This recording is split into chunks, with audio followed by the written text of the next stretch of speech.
Di antara hak ringkasnya iaitu kita bagi pengertian La ilaha illallah Muhammadur Rasulullah dengan secara tajuk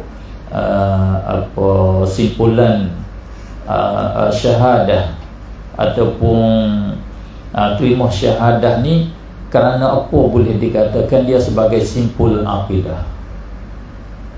Jadi simpulan aqaidil iman, simpulan akidah orang Islam ke semua.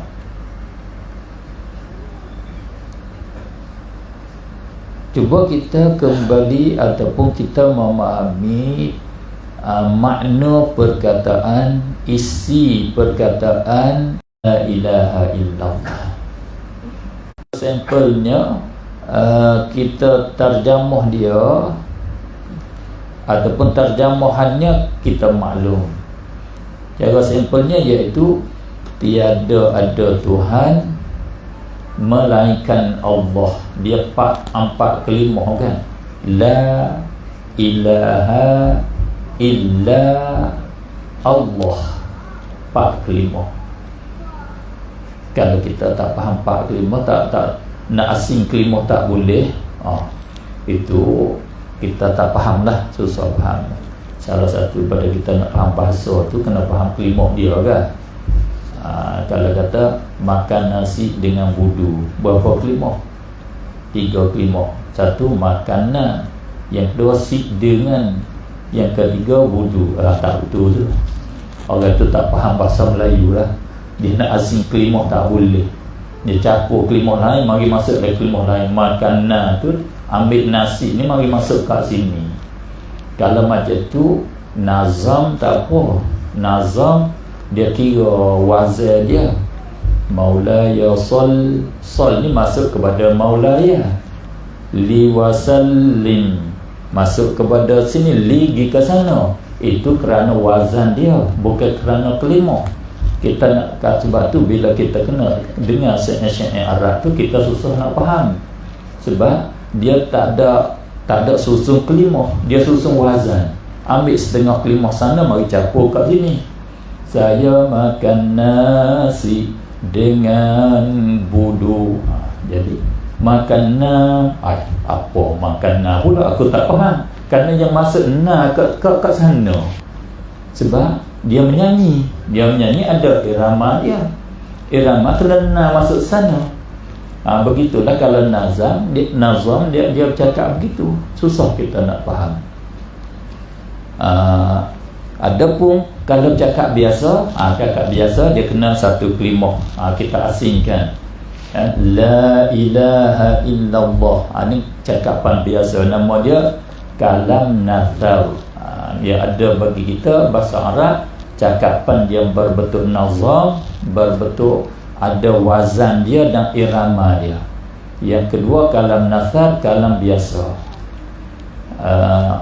Kalam biasa la dikatakan haraf nafi, makna tidak.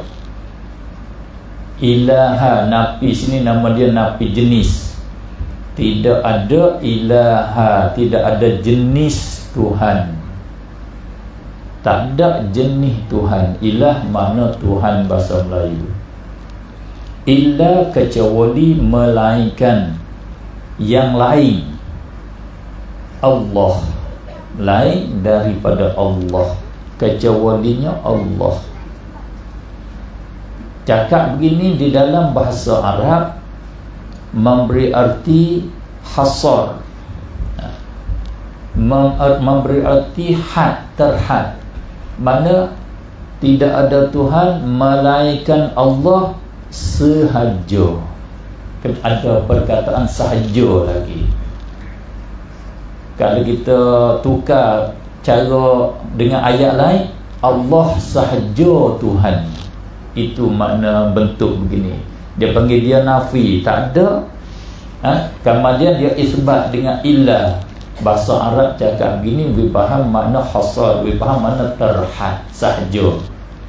Macam kata, aku tak ada pitih melainkan 10 ringgit.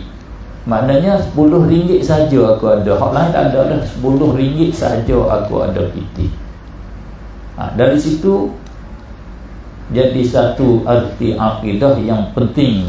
Dengan sebab itu dinamakan akidah tu ilmu akidah, ilmu tauhid. Nak mengesahkan Allah, menyabitkan esanya Allah, satunya Allah, tidak ada Tuhan lain daripada Allah, Allah sahaja Tuhan. Ilmu nak menyabitkan keesaan Allah ni dinamakan ilmu tauhid. Nak menafikan ketuhanan daripada yang lain. Yang lain bukan Tuhan. Kemudian yang penting kat sini, yang paling penting sekali, yang jadi kelimah yang jami'ah tu kat mana? Yang jadi kataan la ilaha illallah ni menghimpun, mencantumkan akidah tu kat mana? Satu yang mencantumkan dia uslub dia, iaitu uslub hasar. Bentuk bercakap tu dia hasarkan. Dia kata tidak ada Tuhan melainkan Allah sahaja. Satu. Bila kata begitu, Allah kata matahari bukan Tuhan, bintang bukan Tuhan, bulan bukan Tuhan, hantu bukan Tuhan, malaikat bukan Tuhan, Namrud bukan Tuhan, Fir'aun bukan Tuhan, Isa bukan Tuhan, Maryam bukan Tuhan. Habis. Itu dia cantum habis. Tak payah kalau nak mendetailkan, kita belajar ilmu akidah, dia detailkanlah. Detail kat mana? Detail lagi, air bukan Tuhan. Bila dia bukan Tuhan, dia tak boleh memberi kesan, tak boleh menyembuhkan, dia tak boleh memuasdahagakan, dia tak boleh nak memadamkan api. Nasi tak boleh mengenyangkan, Pinadul tak boleh menghilangkan sakit kepala, tak boleh menghilangkan celaru kita. Semua itu bila detail kan. Itu kata bila kata la ilaha illallah, dia mencantumkan. Bila kita detail itulah ilmu akidah. Sebab tu saya kata ilmu akidah, ilmu memberi keterangan tentang syahadah. Kalimah syahadah adalah kesimpulan aqaidil iman. Kesimpulan ilmu akidah. Satu yang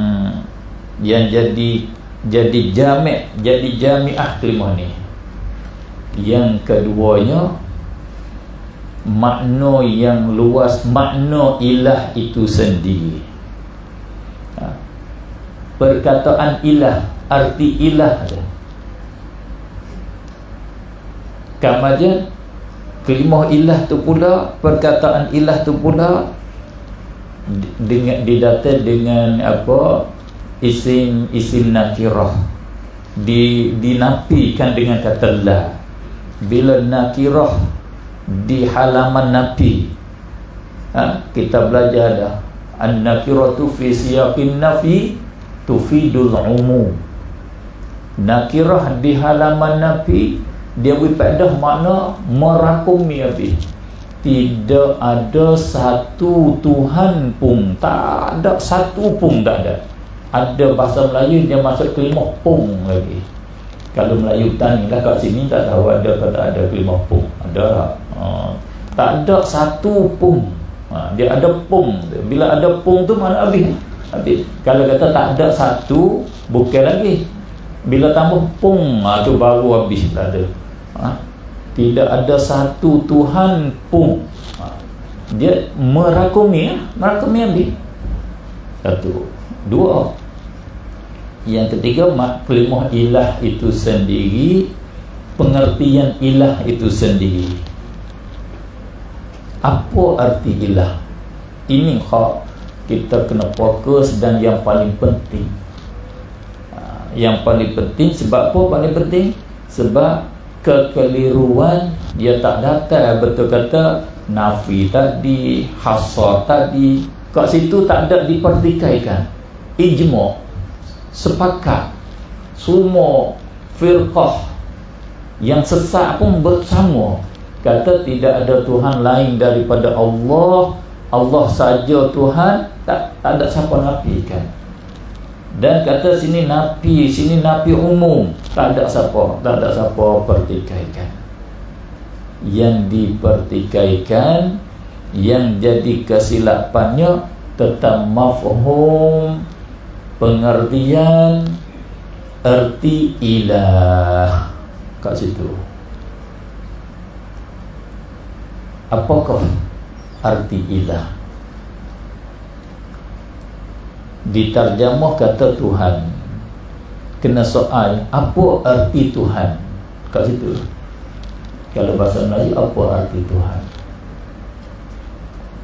Kita tak boleh jawab dengan secara betul, dengan secara kita faham dengan bahasa kita, dengan bahasa kita. Apa bahasa kita? Bahasa Melayu kita lah. Sebab bahasa Melayu dia panggil bahasa yang buat tukar bahasa, buat alih bahasa je. Bahasa Arab, bahasa Melayu, bahasa Cina, bahasa Inggeris, kebiasaannya hak kita guna ni untuk buat tukar bahasa, untuk nak bagi buat hubungi.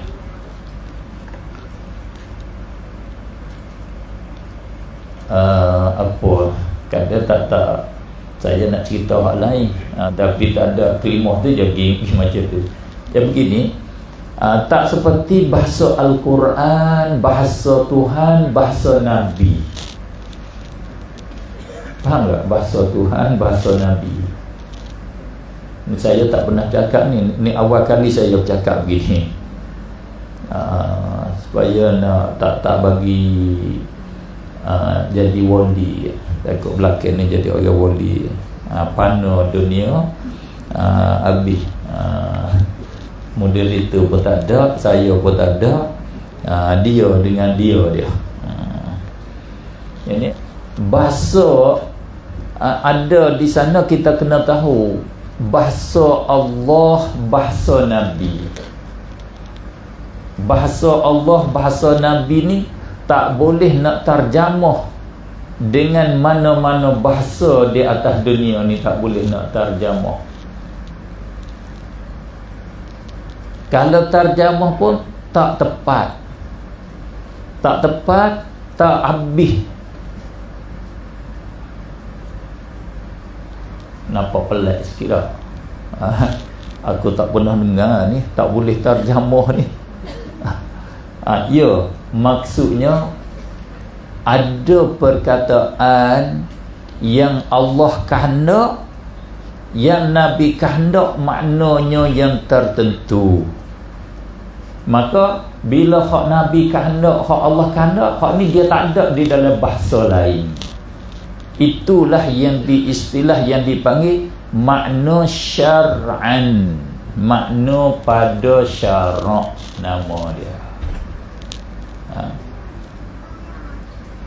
Contohnya begini mudah, banyak contoh nak mudah tu, tapi nak ambil satu supaya kita sentuh. Misalnya Nabi kata sumu li ru'yati, puasalah kamu kerana lihat bulan. Wa afdiru li ru'yati, dan kamu berbuka dan berhari raya lah kamu kerana lihat, kerana nampak anak bulan.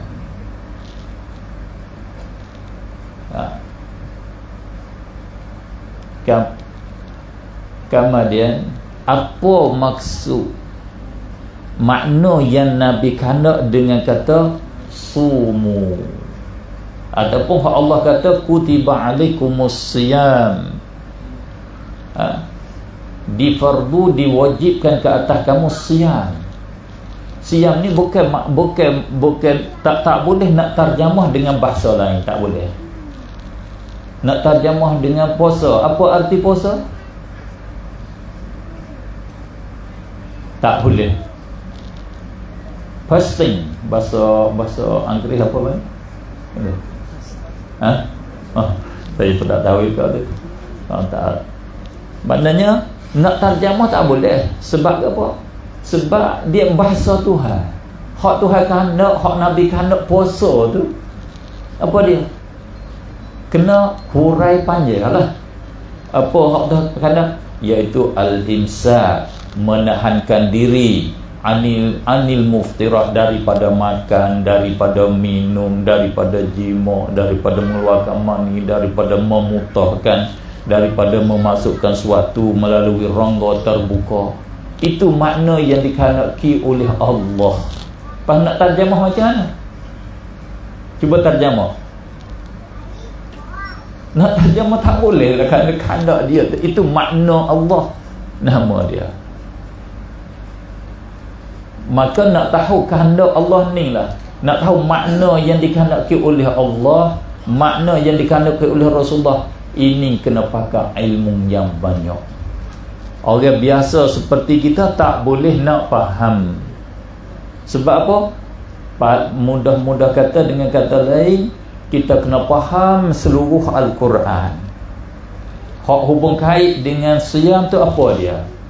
Tak cukup lagi. Kena tengok hadis Rasulullah dalam 1 juta habis tu, kita kena cek habis hak mana hak Rasulullah cakap hubung kait dengan siam tu. Baru boleh faham hak Rasulullah. Kalau tanya kita ingat berapa hadis hubung kait dengan siam? Ingat saja, faham tu kita letak nombor 2. Nak hukum satu hadis tu nombor 3. Kita ingat berapa hadis? Kalau bahasa tani, ingat berapa ketok? Kerak-kerak dia ketok tu, orang tani cakap bahasa Arab qit'ah. Qit'ah tu ketok, sepotong dia. Kita ingat berapa potong hadis, berapa ketok hadis kita ingat. Potong pendek-pendek dia panggil ketok. Kalau potong panjang tak panggil ketok. Buat timun Cina, timun lebih ketok. Hak kecil-kecil, hak tak cukup isi dia panggil timun ketok. Tak ingat kita, tak bila ingat tak faham pula. Tak faham pula. Sebab tu nak tahu makna yang dikehendaki oleh Allah, makna yang dikehendaki oleh Rasulullah, kena orang pandai sungguh. Dari sini yang tersebab jadi gelincir. Sayyidina Rasulullah kata kullu bid'atin dalalah. Tiap-tiap bid'ah sesat. Kita mari terjemah dengan makna lugawi. Makna bahasa biasa, cakapan biasa. Bid'ah dengan mana mukhtara'ah, rekaan. Perkara yang direka, nama dia isim masdar. Perkara yang direka ataupun rekaan. Maka kita hurai di atas makna rekaan yang di segi bahasa. Kata itu bid'ah. Tiap-tiap bid'ah dalalah, sesat. Maka pakai kipas angin, pakai aircon, bid'ah, kerana ini rekaan. Kalau reka, oleh itu kita sekarang duduk di dalam rekaan. Sesatlah kita, tiap-tiap sesat dalam neraka. Hari ni kita mari calung diri untuk masuk neraka. Sebab mari duduk di dalam aircon. Betul tak? Betul. Sebab benar reka. Itu makna dia, nama makna lugawi, makna bahasa, bukan makna hak Nabi. Bukan bahasa Nabi. Ini bahasa Nabi. Kullu bid'atin, ni bid'ah ni bahasa Nabi. Apa makna bahasa Nabi? Makna hak Nabi kehendak, bukan makna hak bahasa mung kehendak. Nak tahu makna hak Nabi kehendak ni lah, kena orang pandai. Tu orang pandai, dia sudah menentu dah makna Nabi. Itu nama dia bid'ah syar'an. Dia tambah bid'ah pada syarak. Sebab tu ulama bila dia nak buat definisi satu-satu, dia buat definisi lughatan wa syar'an, lughatan syar'an, lughatan wa istilahan. Faham? As-salah, aqimus salah, hendaklah kamu apa? Sembahyang. Apa sembahyang? Apa sembahyang? di dalam bahasa Arab as-salah makna doa, memohon, minta. Kata setengah minta dengan kebaikan, kata setengah minta mutlakan, sama ada minta syar, minta khair, nama solat. Mana doa ya, mohon restu, minta. Itu makna lughawi, bukan makna hendaklah kamu meminta. Masuk waktu zuhur, ya Allah bagilah rezeki yang murah pada aku, sudah boleh? Tak boleh. Ini solat makna yang dikehendaki oleh Allah. Allah kehendak. Itu kata bahasa Allah, saya guna bahasa Allah yang tak boleh nak tarjamah. Dia kena hurai, kena bagi pentitilan. Hendaklah kamu solat, wa aqimis solata liduluki syamsi, kerana gelincir matahari kamu solatlah. Iaitu kamu kena bertakbir dan kamu kena qiyam. Sudah takbir kamu kena baca Fatihah. Sesudah baca Fatihah kamu rokok. Sesudah kamu rokok kamu i'tidal. Makna gitu. Tak boleh nak tarjamah macam mana kalau tu? Boleh tarjamah? Tak boleh. Itu makna perkataan yang makna kelima, bahasa Allah, bahasa Nabi. Begitulah ilah. Ilah dah. Ilah di sini ada di segi bahasa Arab, ada di segi bahasa Allah Subhanahu wa ta'ala. Kalau kita silap kat sini, kita ambil makna di segi bahasa, mai guna di tempat, letak di tempat bahasa Allah, salah, tak betul. Ambil makna bid'ah di segi bahasa, mari letak di kehendak Rasulullah, tak betul. Faham tak betul? Silap, ada silap. Itu sumber, salah satu pada sumber punca-punca faktor-faktor yang jadi silap orang-orang yang tersilap. Mudah-mudahan Allah jaga kita daripada kesilapan.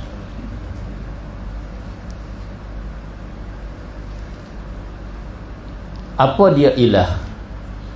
Diterjemah dengan Tuhan. Terjemah dengan Tuhan itu terjemah kira di segi bahasa.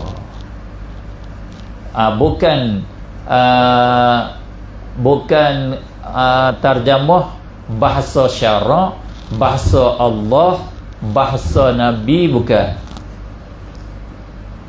Tuhan itu di dalam bahasa Melayu ialah Tuan.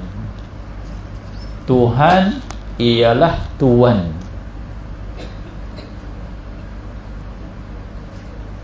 Pada asalnya ini bukan kembali pada pusat bahasa. Kalau kembali pusat bahasa saya tak tahu ikut tu. Pertama kali saya terima daripada tuan guru saya almarhum Ayadi. Orang baru sangat dah. Dia meninggal tahun 1991. Lebih kurang. Kamar dia kata dia ambil daripada almarhum pada Mekah, tok guru dia. Tuan kitab Baquratul Amani, yang dia sangat kagum, dia mau besar sangat-sangat lah. Dan boleh dikatakan juga pada ini tok guru bagi ulama Melayu di masa Kemudian. Tak ada orang Melayu tak belajar dengan dia lah. Khususnya orang Melayu kita Malaysia belajar dengan dia. Maknanya orang petani ni jadi guru bagi orang Melayu ni bermula dengan Syekh Daud Al-Fatani. Orang-orang Melayu belajar kat Mekah. Kemudian nombor 2 Syekh Ahmad Al-Fatani, tuan kitab Faridatul Faraid, jadi mufti banyak ke Malaysia kita ni, anak murid Syekh Ahmad lah. Mufti Johor, apa yang Kemudian sekalinya tu kenali Kelantan. Orang yang tokoh yang sangat-sangat alim lah. Saya tengok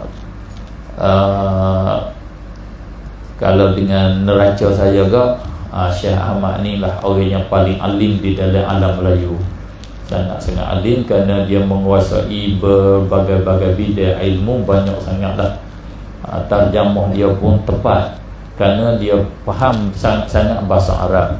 Dan kitab Arab, kitab tulisan dia pun orang Arab guna sebagai teks untuk menyampaikan ilmu. Di hari ni sampai ke hari ni pun Tashilul Amani, kitab bahasa Arab nahwu dia digunakan oleh orang Arab. Syarah Awamil bagi Imam Al-Jarjani, mana tokoh lah di dalam ilmu, sangat-sangat alim di dalam ilmu agama. Selepas daripada Tok Syekh Ahmad panggil Tok Uwais Ahmad, dia panggil Tok Syekh Ahmad panggil pada salah anak saudara dia pada Mekah, maklum pada Benar Daya di Petani. Benar Daya tempat kampung dia, tapi dia duduk ke Mekah, terus duduk di Mekah dari kecil, terus sampai matilah. Dia balik tanah Melayu ziarah saja. Dia lah kata Tuhan ni makna tuan. Mana tuan? Kamar dia saya tengok pula, tengok ukur-ukur dengan bahasa Melayu, saya nampak kata tepat. Tuhan dengan mana Tuhan tu sangat-sangat tepat. Sangat-sangat tepat. Sebab apa sangat tepat? Kerana dua. Saya tengok kerana dua. Satu, di segi bahasa Arab. Bahasa Arab, Rabb, Alhamdulillahi Rabbil Alamin. Rabb di dalam bahasa Arab, dia terjemah bahasa Arab, hurai bahasa Arab kata Sahib, Malik. Malik. Apa Malik? Tuan. Malikud dar, tuan rumah. Malikus sayyarah, tuan bagi kereta. Malikul ard, tuan bagi bumi. Malik. Rabbi mana Malik. Bahasa Melayu Malik kata tuan. Satu yang saya kata, terjemah. Jadi Allah ni Tuhan, yakni tuan. Betul, Rabbil Alamin, tuan bagi si alam. Yang kedua, tengok bahasa Melayu sendiri. Bahasa Melayu sendiri di dalam kitab-kitab tulisan Jawi. Kitab tulisan Jawi, orang tua ni dia tak tulis ta, waw, alif. Dia tak tulis gitu. Dia tulis ta, waw, ha. Ha besar. Orang Melayu ni kata ha besar. Kalau ha kecil tu ha. Kalau ha besar tu dia kata ha besar. Ha besar. Jangan ha kecil ha. Kemudian alif, dia kata tuha. Dia tak kata tua. Kita mari belakang ha tuha tu jadi tua. Ha tu dia jadi waw, tuha, tua. Ini pun sama lah, Tuan Tuhan. Sebab apa bahasa dia guna gitu? Hak ni saya tambah daripada saya sendiri, dengan sebab pengalaman belajar fiqh lughah di dalam bahasa Arab. Dia ada sana dia panggil fiqhul lughah. Fiqh lughah. Fiqh lughah ni dia guna satu lafaz yang sama, makna sama, tapi guna lafaz lain-lain. Dia ada beza juga di segi makna. Makna dia beza. Cuba tengok nazala. Kalau kata hujan turun, nazalal matar. Begitu juga bila hujan turun tu juga dia guna juga bahasa Arab, hatalal matar. Hatala, terjemah bahasa Melayu turun juga. Kalau kata kapal turun, dia tak guna kata nazalatit ta'irah. Dia guna hubut, habaqatit ta'irah, hubut, turun kapal. Terjemah Melayu turun, tapi di segi bahasa je lain. Guna nazala, dia panggil huruf guna huruf istifal, bukan huruf isti'la dan bukan huruf itbaq. Nun makhraj dia hujung lidah kan, zai makhraj dia lidah juga, lam lidah juga. Dan huruf tu mana tidak tebal, nipis-nipis, sebut nipis-nipis. Mana hujan turun nipis-nipis, tak lebat sangat lah. Kalau haqala, haqala ni ha makhraj dia mari daripada halqum, sejauh-jauh halqum. Ba huruf isti'la, huruf dia makhraj dia daripada panggal lidah, tinggi. Dan lagi pula dia itbaq, tebal, kena tebal, kena gelembung lidah, tebal dia. Mana hujan dari tempat tinggi turun kuat, lagi pula hujan tu tebal pula, turun sebagai turun yang lebat. Beza turun sama turun. Nah dia bekah lurah. Nah, kalau turun dengan dari apa ni, dengan laju, ada kapal ni dia turun dengan laju, dia panggil hubud pula. Lain dia beza tu orang Arab dia guna hubung kait dengan makhraj dia. Makhraj dia, sifat dia, dia serta dengan angin. Hujan tu ada angin kata, hafazal matar, hujan serta dengan angin. Adapun nazala ni dia tak ada angin. Dia tak ada huruf hamas, dia tak ada huruf jahar. Bila huruf jahar dia tak ada angin. Kali sing dia ada angin, ke sing sa ada dia ada angin waktu. Huruf nama dia huruf hamas nama. Mana dia ada beza guna bahasa. Begitu bahasa Melayu kita pun begitu juga. Dia ada juga hubung kait dengan guna suara dan guna makhraj itu. Orang hantar bahasa dulu tu. Begitulah. Bila kata tua biasa je. Bila kata tuha tak agak nak berjalan dah. Dia tu beranginnya, maringan angin dia panggil. Mana sangat lah. Bila kata Tuhan ni, dia bukan Tuhan biasa, Tuhan sungguh dia, Tuhan yang besar, Tuhan yang agung, Tuhan segala. Sebab tu dia tak kata Tuhan, dia kata Tuhan. Sebab tu kena kuat sikit angin dia, Tuhan. Besar tu. Jadi dia tu nama Tuhan hak sebenar. Sebab itulah kata Tuhan tu Tuhan lah hakikatnya. Itu di segi bahasa. Ilah makna Tuhan. Tetapi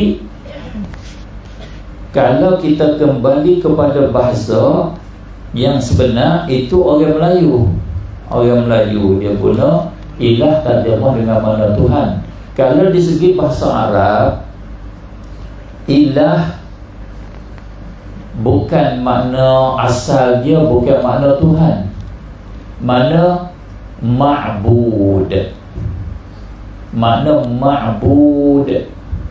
Bahasa Melayu panggil yang disembah ataupun sembahan. Betul tak betul tu tak tahu bahasa tu. Saya guna yang sekadar saya faham. Sebab ma'bud isim maf'ul, saya guna qiyas dengan bahasa Arab. Bila isim maf'ul tu dia terjemah dengan kata yang di, ma'kul yang dimakan, masyrub yang diminum, malbus yang dipakaikan. Begitu, yang diminumkan, yang dimakankan. Begitu ma'bud yang disembahkan. Kemudian tengok bahasa-bahasa kita, bila yang dimakan kita nama tambah nun, makanan. Bila yang diminum kita kata minuman. Sebab tu saya kiasnya, bila yang disembahkan saya kata sembahan. Tak betul pun pakai faham sudahlah, nak betul faham je bahasa Melayu kita. Boleh ada, boleh tak tangkap, tak apa, kita boleh guna. Tak bersalah dah. Salah guna bahasa tak salah. Tak salah dengan undang-undang, tak ada masalah, tak ada problem. Ada maknanya ilah makna sembahan. La ilaha, tidak ada sembahan, tidak ada yang disembah. Itu asal dia. Itu makna lugawi nama dia. Nama di segi bahasa. Di segi bahasa. Ada pun bahasa Allah, makna dia di sisi Allah, makna dia di sisi Nabi, makna dia di sisi syarak. Syar'an, makna dia pada syarak. Hak ni hak paling penting di kat sini ni, dia nak makna lugawi ke makna syar'i. Situ hak penting kalinya.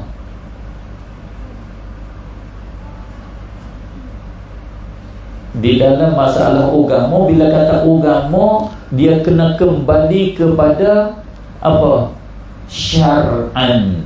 Sebab tu saya kata perkataan syar'an ni sangat-sangat penting di dalam nak faham agama. Selalu di sana ditanya soal ada saya, kalau kena soal, bila nak menghidupkan malam nisfu Sya'ban, malam nisfu Sya'ban, bila nak menghidup malam nisfu Sya'ban, kalau ada telefon, baba, bila malam nisfu Sya'ban? Malam Khamis ke malam Rabu? Kalau tengok takwim satu ni malam Rabu, takwim satu ni malam Khamis, takwim satu lagi malam Jumaat. Kalender tu tak sama. Malam nisfu, malam 15 tu tak sama. Nak pakai takwim mana? Gitu. Itulah saya kata takwim itu untuk buat kita nak buat kalender tengok masuk waktu, dan kita nak tahu satu hari bulan hak kita nak buat keduri, bolehlah takwim. Ada pun kita nak menentukan satu hari bulan, bila masuk satu hari bulan Sya'ban mung jatuh tolak, bila malam nisfu Sya'ban mung jatuh tolak. Itu kena kembali makna dia syar'an. Satu hari bulan pada syarak, bukan satu hari bulan di dalam kalender takwim. Satu hari bulan kena kembali makna dia syar'an. Tahun depan jangan tanya nak direkah. Faham ke syar'an dia? Belakang ni kurang lah, tak berani nak soal lah. Kamal dia satu hari bulan syar'an tu macam mana? Iaitu pada syarak dia tak panggil satu hari bulan, melainkan dengan nampak anak bulan. Nampak anak bulan tak panggil syar'an lagi, kena menghukum oleh hakim. Kata dia mengisbatkan kata satu hari bulan. Kalau nampak saja, nampak 4,000 orang pun, kalau dia tak isbat tak jadi lagi. Seolah kata begitu. Itu satu hari bulan syar'an. Kalau kata takwim satu hari bulan, tapi tak nampak anak bulan kerana awan dan umpamanya, maka isteri tadi tak jatuh tolak lagi. Untung bagi suami satu malam lagi boleh duduk dengan isteri dia, nama isteri dia tambah satu malam lagi, walaupun pada hakikatnya sudah satu hari bulan. Ada dah kalender tak salah dah satu hari bulan, cuma syarak tak sabit dengan sebab awan dan umpamanya. Begitu lebih kurang. Begitulah makna ilah pada syarak. Makna ilah pada syarak, dia tidak membeza dengan Rabb. Tak sama dia. Rabb pada syarak, Rabb diterjemah bahasa Melayu dengan kata Tuhan, ilah kata sembahan. Pada syarak, kedua-dua itu sama makna dia.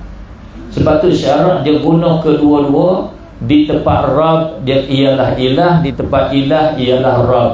Mar Rabbuk, ialah man ilahu.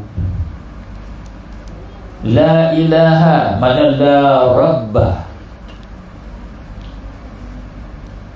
Sama. Lau kana fihima alihatun illallah, lau kana fihima arbabun illallah. Sama. Makna dia pada syarak. Apa dia makna dia pada syarak? Makna ilah pada syarak, makna Rabb pada syarak, iaitu kalau kata pendek bahasa Melayu kita, Tuhan yang disembah dengan sebenarnya, yang sepatutnya.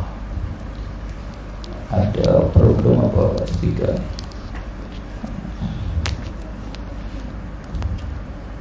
Tekuk aku kata dia.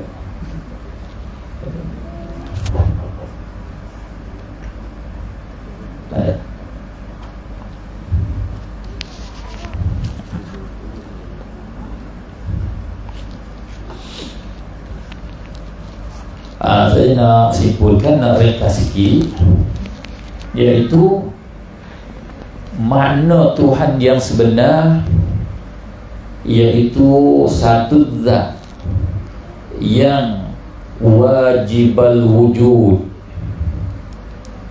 yang bersifat dengan segala sifat kesempurnaan, yang tidak ada padanya segala kekurangan. Oleh kerana demikianlah dialah yang berhak disembah. Itu makna dia pada syarak. Satu zat yang wajibal wujud, yang wajibul wujud, yang wajibil wujud. Itu wajibah, wajibi, wajibu. Tu tengok Melayu tak ada apa dah. Kita yang wajib wujud, yakni yang satu zat yang ada dia tu bersifat dengan wujud, bersifat dengan wajib. Apa wajib? Dengan mana tak terima sebelah balik negatif, belah ternapi sebelah balik tidak. Satu zat yang ada dia mesti tak hubung kait dengan tak ada. Tak ada sebelum, tak ada selepas. Dia bersifat dengan ada sedia kala. Ada dia tu tak boleh bertukar. Ada tak boleh bertukar dengan tak ada. Itu nama dia wajibul wujud. Ada kita ni bertukar, boleh bertukar dan sudah bertukar. Dulu kita tak ada, sekarang bertukar mari ada. Ada ni boleh bertukar pula, bertukar kepada tak ada pula. Nama jaizal wujud. Ada kita ni nama jaizul wujud, yang harus ada, yang terima dua belah. Ada kita terima ada, terima tak ada. Allah yang terima ada saja. Itu Tuhan yang sebenar,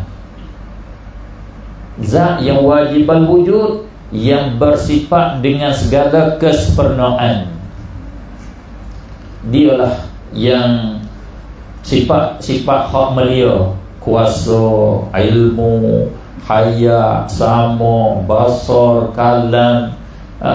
Yang kata kita bila sifat 20 tu, wujud, kidam, baqa, mukhalafah, qiyamuhu, wahdaniyah, qudrah, iradah, ilmu, haya, sama, basar, kalam. Yang sifat dengan sifat-sifat kesempurnaan yang tidak terhingga, yang wajib kita tahu, wajib kita belajar dengan secara detailnya. 20 sifat, dan tidak ada padanya satu kekurangan pun. Tak ada satu kekurangan. Buta ke, lemah ke, jahil ke, dia tahu. Tapi ada satu ya yang dia tak tahu. Aku dia tak tahu. Orang lain dia tahu lebih. Tak ada dekat. Satu biji, satu ekor semut yang kecil dia tak tahu. Orang lain dia tahu. Tak juga. Dan yang keempatnya ni, definisi pada syarak. Dialah yang mengatur semua perkara yang duk berlaku dan perkara yang duk hilang. Perkara hak tak ada jadi ada, perkara ada jadi tak ada, perkara tak berlaku jadi berlaku, dialah yang mengaturkannya. Itulah ilah dan Rabb pada syarak. Yang lawan ini semua tu kufur, semua tu panggil syirik nama dia. Oleh itu tidak ada Tuhan, yakni tidak ada yang wajibul wujud, tidak ada yang bersifat dengan kesempurnaan, tidak ada yang ternapi daripadanya segala kekurangan, tidak ada yang mengaturkan semua perkara illallah, melainkan Allah. Lepas tu nak terjemah macam mana? Ilah nak terjemah macam mana? Tak boleh terjemah. Ini bahasa Tuhan, bahasa syarak, bahasa agama, bahasa agama. Terjemah dia begitu baru tepat. Kalau orang tak faham makna seperti tadi, orang tu tak faham makna ilah, tak faham makna la ilaha illallah. Orang nak masuk Islam cara ringkas, kita kena bagi tahu begitu. Mu nak terima Islam, mu terima ke tak? Kata tidak ada yang ada dia wajib, yang bersifat dengan kesempurnaan, yang tak ada kekurangan, yang mengatur segala alam, melainkan ada satu zat hak nama dia nya Allah. Allah tu nama bagi ilah ni. Allah ni nama bagi Tuhan hak ni. Hak pak perkara tadi. Bila dah dia bersifat dengan pak perkara ni, hak ni lah yang berhak disembah. Ini ma'budu bihaqqin, yang disembah dengan betul. Kalau lain pada ni sembah tak betul, tak berhak disembah. Disembah batu, sembah matahari tak betul, sebab dia tak ada empat perkara ni. Matahari tak cukup empat perkara ni. Tokong, berhala, adakah empat perkara ni? Tak ada. Namrud adakah? Fir'aun ada? Tak ada. Oleh itu kata tak ada Tuhan melainkan Allah. Tidak ada yang disembah dengan sebenar melainkan Allah. Itu simpulnya. Wallahu a'lam.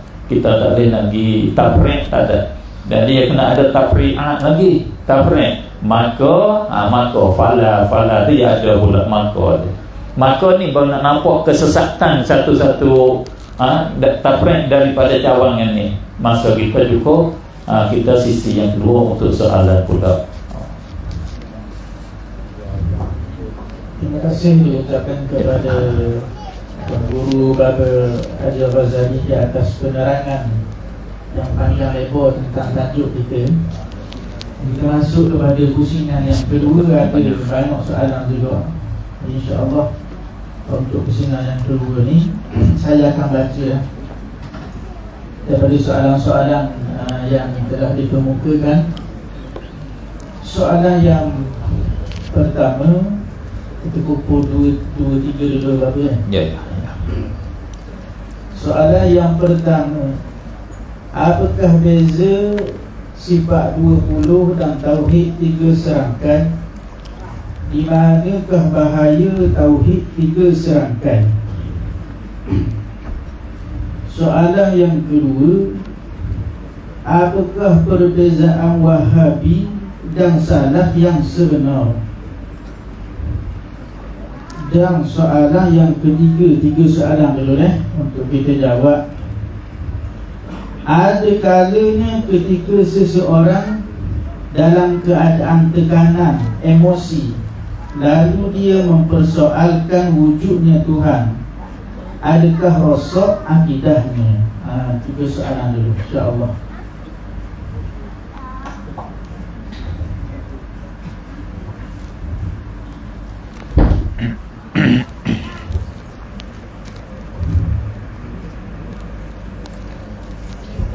Alhamdulillah, wassalatu wassalamu ala sayyidina Rasulillah. Allahumma waffiqna li isabati as-sawabi wal haqq wa zayyinna bil ikhlasi was sidq wa a'idna min syarril khalq wa khtim lana bil husna fi lutfi wa afiya ya rabbal alamin. Untuk soalan yang pertama,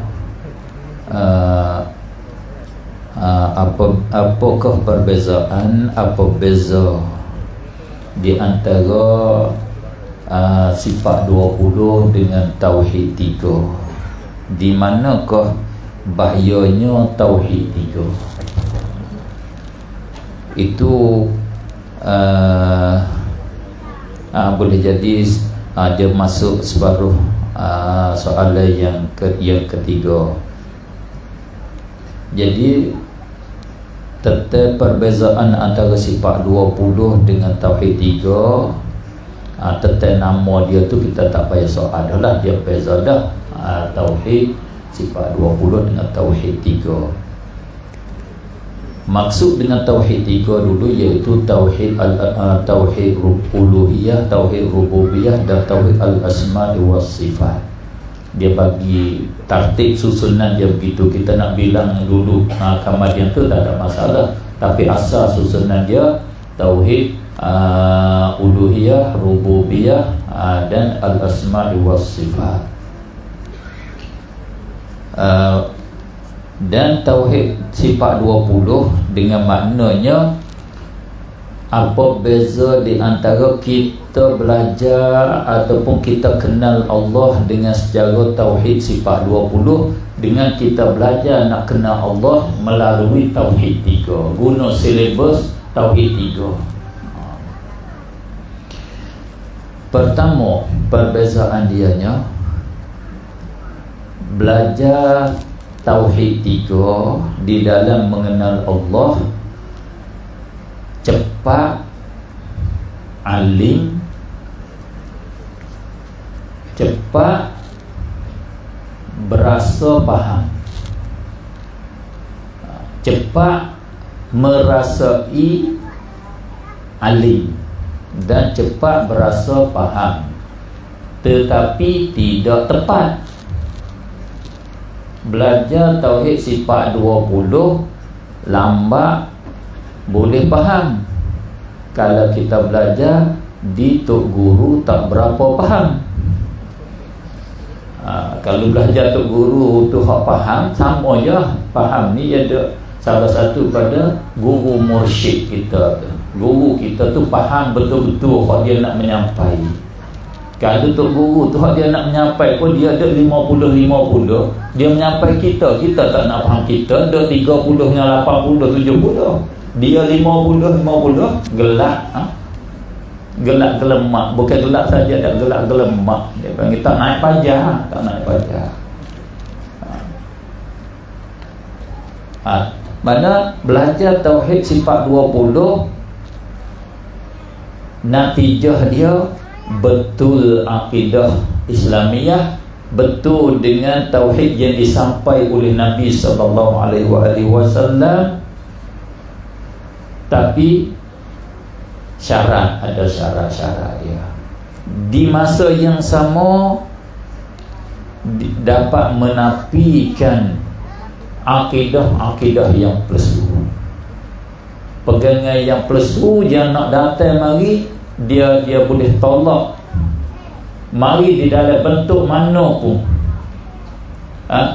Bentuk sains, bentuk ilmu sains, dia boleh tolak. Kerana tauhid sifat 20 dia masuk ilmu falsafah, ilmu sains. Dia faham arah, faham jiri, faham gerak diam. Apa arti gerak, apa arti diam. Diam ni adalah kekal 2 masa, tak kekal 2 masa. Dia akan masuk kita belajar sifat 20. Satu, tu perbezaan dia. Mana kita belajar sifat 20, kita kena ilmu akidah, faham ilmu akidah dengan secara betul, serta kejap iman. Contohnya kita belajar kewujudan Allah. Ada Allah Subhanahu wa ta'ala. Kita kena belajar pertama kali sifat wujudullah. Tuhan yang sebenar, hak nama Allah tu ada. Kemudian kita kena faham tentang ada hukum, ada Allah. Tu kita belajar sifat 20. Apa hukum ada Allah? Kalau orang tak faham hak ni, orang ni tak kenal Allah Subhanahu wa ta'ala, tak sampai lagi akidah dia. Itu kata kenal Allah, kita kena kenal hukum sifat. Kena soal setiap sifat tu apa hukum dia, apa hukum dia, apa hukum dia, apa hukum dia. Tak ada Allah, apa hukum? Tak ada Allah berdosa, ada Allah boleh pahala, boleh masuk syurga. Tak kenal Tuhan. Hak tu hukum syarak, bukan hukum sifat Allah.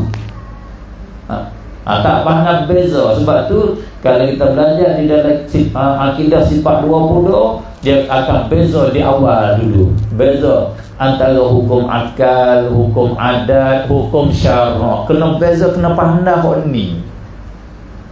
Hak mana hukum adat? Hukum adatnya bila kita dahaga minum air buah dahaga, kita kata pinadu boleh hilang sakit kepala. Kapir tak? Kubur tak tu? Makan nasi boleh mengenyang. Kubur tak kubur? Kita belajar tauhid 3, kufur. Itu tempat salah tu. Sebab apa? Tidak ada yang memberi bekal malaikat Allah. Tauhid rububiyah, Allah saja yang mengenyang, Allah saja yang memuahkan dahaga, Allah saja yang memati, Allah saja yang beri sakit, Allah saja yang menyembuh, Allah saja menurunkan hujan. Bila kata nasi mengenyang, pinadu bila sakit kepala, air memuah dahaga, syirik dengan Allah Subhanahu wa ta'ala. Keliling kubur tak boleh, syirik. Tu ngaji belajar tadi juga. Sebab keliling kubur tu tawaf. Tawaf ni lain pada Kaabah, syirik. Kerana kubur bukan Kaabah, kubur bukan Tuhan, dan ibadat pada Tuhan. Tauhid rububiyah, uluhiyah. Itu salah belajar tauhid 3. Sebab dia tak faham. Masa petani kata tak erti. Tak erti 3 hukum. Hukum adat, hukum syarak, hukum akal. Kita kata air boleh buah dahaga, nasi boleh mengenyang, hukum adat, bukan hukum syarak, bukan hukum akal. Adatnya kita makan nasi kenyang, bila sakit kepala, siapa tak masuk Petronas beli pinado? Kena beli pinado. Pinado ni makan sakit kepala, pinado lah hari ni. Tak ada hal lain je. Kalau kami sana paracetamol, tu lah. Pagi tak etikot kata dia boleh menyembuh dah. Etikot dia boleh menyembuh lah tu. Tapi atas jalan ada yang menyembuh semua Allah. Kata dia menyembuh bukan atas jalan memberi bekal, bukan atas jalan dia Tuhan. Itu beza dia. Belajar sifat 20 selamat dan betul dengan hakikat. Siapa duk mengaturkan alam ni? Kita belajar tauhid kita tauhid 20. Allah sebab wahdaniyah, Allah satu saja, tidak ada satu perbuatan pun lain pada Allah. Kalau kita kata ada yang lain duk menyusunkan, negara Malaysia sekarang PN baru dia duk menyusun, duk mengaturkan. Adakah tak ada yang mengaturkan perkara ni lain daripada Allah? Adakah tak ada? Cuba saya soal pula. Nak teh kata kita faham ke tak faham ilmu akidah yang benar, yang betul. Penting ni, penting. Bela-bela hilang ngatuk tu penting. Bahasa petani kata bela-bela. Mana serentak dia, serentak hilang ngantuk kata. Apa tu bagi isi kata. Adakah di sana yang mengatur lain pada Allah? Adakah tak ada? Jawab. Tak ada. Malaikat Allah. Sebab tu saya kata kalau belajar tauhid 3 begitulah. Itu cepat alim dan cepat faham. Cepat berasa alim, cepat berasa faham. Hakikat tak betul. Ada di sana yang mengatur lain pada Allah. Adakah di sana yang memati lain pada Allah? Adakah tak ada? Tak ada, tak betul. Tawaffatuhu rusuluna wa hum la yufarritun. Qul yatawaffakum malakul mautil ladzi wukila bikum thumma ila rabbikum turja'un fal mudabbirati amra. Pernah baca Quran? Quran kita fal mudabbirati, maka kalian demi malaikat-malaikat duk mengaturkan alam. Malaikat duk mengaturkan hujan. Hujan turun kat situ kat sini. Beberapa malaikat mudabbirat perkataan jamak nama dia. Jamak. Faham jamak? Mufrad, tasniyah, jamak nama dia. Jamak ni mana? Banyak-banyak. Beberapa, berapa ke beberapa, itu bahasa suku. Jangan ambil salah. Jangan garis sudah. Beberapa malaikat. Allah bersumpah. Allah qasam dengan beberapa malaikat yang duk mengaturkan pekerjaan. Takkan Allah sendiri bangsa ke malaikat duk mengaturkan? Takkan Allah bangsa kepada malaikat yang mematikan? Tawaffathu rusuluna. Rusuluna kata jamak. Mana beberapa rasul kami, malaikat hak kami utuh untuk membicara hal mati. Ditanya malaikat malakul maut ni, bolehkah dia nak ambil sebuah dunia, sebutir dunia ni mati serentak tu 4 juta orang, 4,000 orang? Bolehkah? Bukan malaikat malakul maut saja, rusuluna, ramai rasul Allah. Cuma malakul maut tu jadi PM ya begini. Lepas tu dia tak ada masa 4 tahun sekali kalau ada. Dia jadi PM terus malakul maut. Hak lain tu duduk jadi menteri, lepas tu jadi rakyat untuk wakil-wakil dia pula. Rusuluna, mana Allah kata malaikat mematikan. Kufur ke tak kufur? Tak kufur. Sebab apa? Ini bangsa di atas jalan wakil dan usaha. Kita belajar sabit bagi hamba lain pada Allah, usaha untuk nak mengaturkan, usaha supaya orang itu mati. Yang memati Allah saja, tak ada lain pada Allah. Betul? Tapi bolehkah tak boleh kita nak bangsa pada lain pada Allah? Boleh. Atas jalan ada, atas jalan sebab hujan menumbuhkan rumput, boleh. Atas jalan sebab ada nama dia. Tak boleh syirik lagi, tak boleh syirik lagi. Cuba kita terak sikit. Pasal tadi kita terak. Terak. Boleh lah. Tekan, masuk sikit lagi, bidalai sikit lagi, terak, masuk sikit lagi. Oh, hujan boleh berkah lagi tu. Hujan Tuhan. Allah, Tuhan Allah sungguh bong. Faham kata hujan ni sebab dia tu orang kenal Allah, tu orang belajar sifat 20. Tak syirik lah dia tu. Walau dia kata hujan menumbuhkan rumput pun, tapi kalau kita tegak lagi, hujan menumbuh rumput. Hujan, kalau tak ada hujan, rumput tak tumbuh. Itu kafir, itu syirik. Perkataan itu jadi istirak, kena ada tafsilnya. Semacam sujud tu lah, macam sujud. Sujud kepada lain pada Allah, syirik ke tak syirik? Tak berani nak kata tak syirik. Berani sebab kita tak faham akidah, belajar sifat 20 tak habis, tak masak. Kalau belajar masak, sujud dia ada tafsir. Sujud pada syarak, sujud dengan nama ibadat, itu syirik lain pada Allah. Kalau sujud bukan syirik, bukan ibadat, tak jadi syirik, tak ada masalah. Kadang tak berdosa pun. Kalau sujud pada makhluk, ulama kita kata hukum berdosa. Kadang tak berdosa pun kita sujud. Macam mana pula dah? Ini hak tambahan. Sujud, dia ada sujud ibadat, bukan? Ada sujud adat. Sama dengan rokok, sama juga. Rokok ibadat. Bukan sujud saja kalau jadi kafir, rokok pun jadi kafir juga. Bukan rokok jadi kafir sujud, berdiri pun jadi kafir juga kalau hak ibadat. Tak kan? Kita semaya ada berdiri tak? Ibadat ada berdiri kita tu. Ibadat. Berdiri ada ibadat. Pak kita berdiri tu kepada siapa? Kepada Allah. Siapa Allah? Tuhan yang wajibul wujud, al-muttasifu bi sifatil mahamid. semua hak kita tak boleh dah ni. Nama berdiri kita ibadah. Kalau PM kita mari, menteri kita mari, kita berdiri dah. Berdiri. Kafir tak kita? Kita nak besar kat dia. Nama kita besar. Macam mana? Sebab berdiri ni bukan berdiri ibadah. Sebab apa? Kita berdiri di atas dia, orang besar kita. Kalau kita berdiri PM mari, sebab apa berdiri? Sebab dia Tuhan aku, dia waktu turun hujan. Kafir lah dia tu. Pasal apa etikot PM tu jadi Tuhan?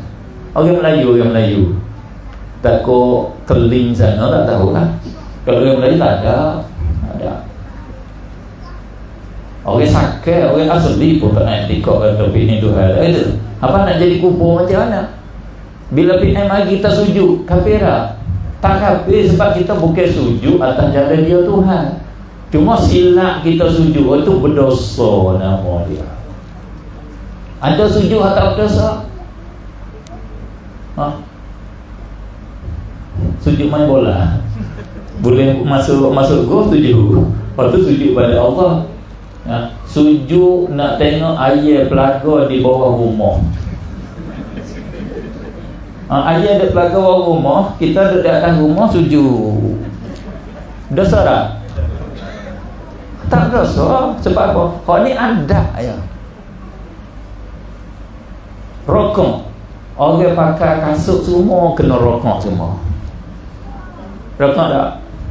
Nak pakai kasut. Ada tak pakai kasut tak rokok? Dia peliuk dia. Ada, dia kena rokok. Nak ikat tali. Pakai apa dah dia? Tak kata dosa dah. Tak dosa sebab apa? Dia tak nak etikot kata kasut dia Tuhan. Kalau dia kata kasut dia Tuhan, kafir dah dia pakai kasut. Sebab tu saya tak pakai kasut, saya takut jadi kafir.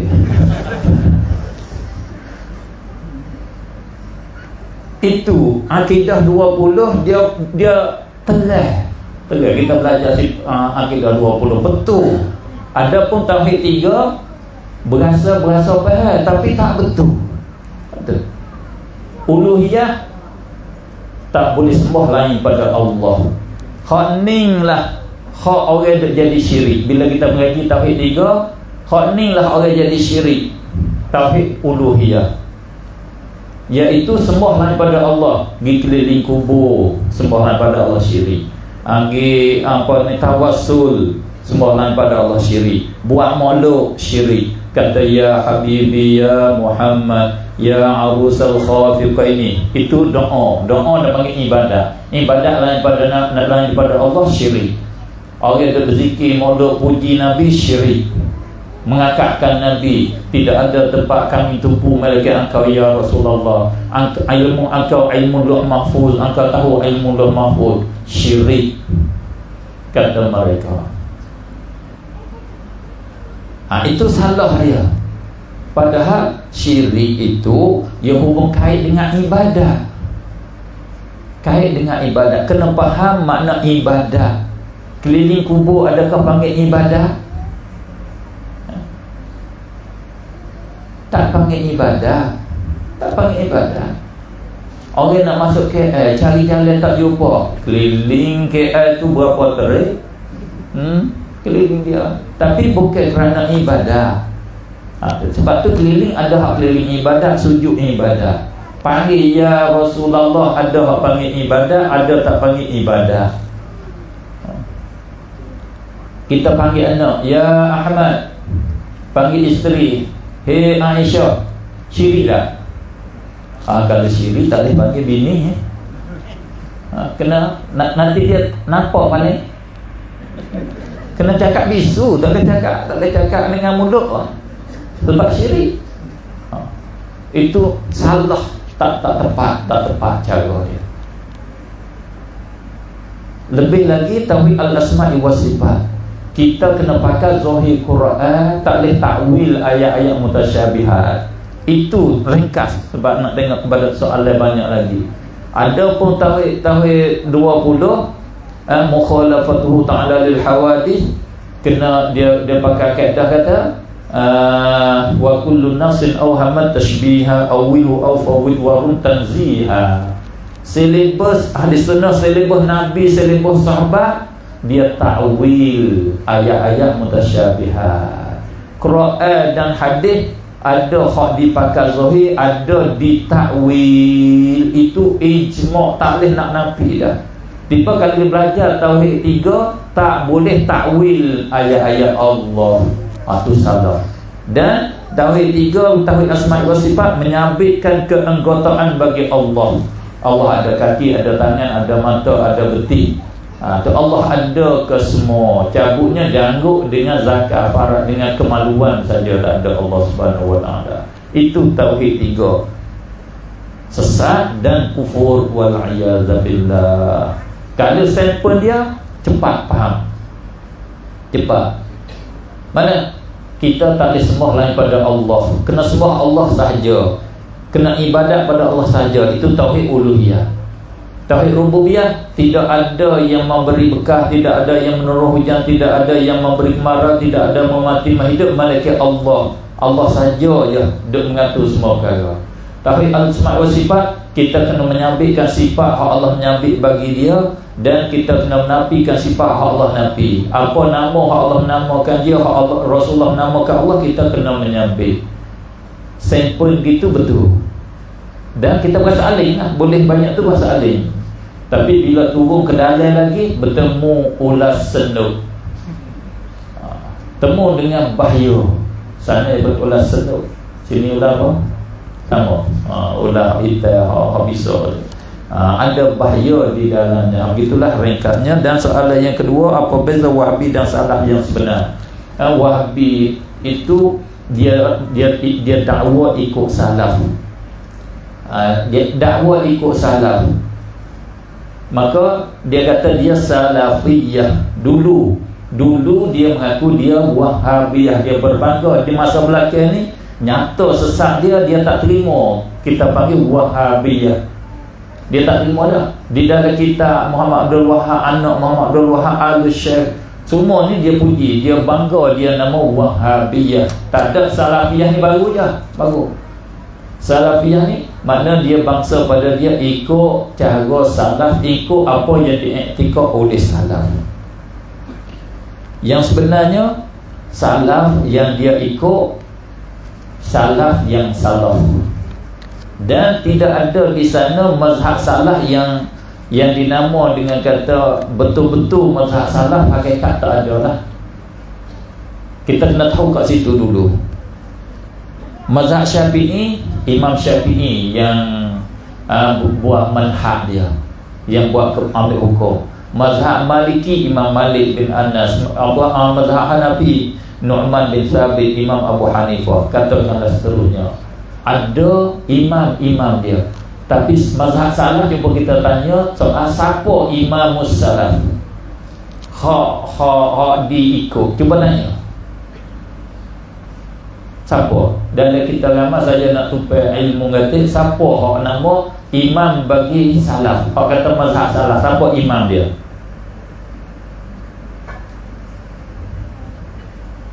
Tak ada di sana hak nama imam yang membuat mazhab salaf. Tak ada. Yang membuat mazhab Syafi'i ada. Imam hak nama mazhab salaf tak ada. Oleh itu ikut mazhab salaf tu ikut nama, dengan tidak ada tuan nama. Nama yang ada, tuan nama dia hak tertentu tak ada. Tak ada tuan nama yang tertentu. Sebab tu bila kita baca hak salafiyah ni, bila dia berdalil qala Ibnu Taimiyah, Ibnu Taimiyah lah hak salaf dia sebenarnya.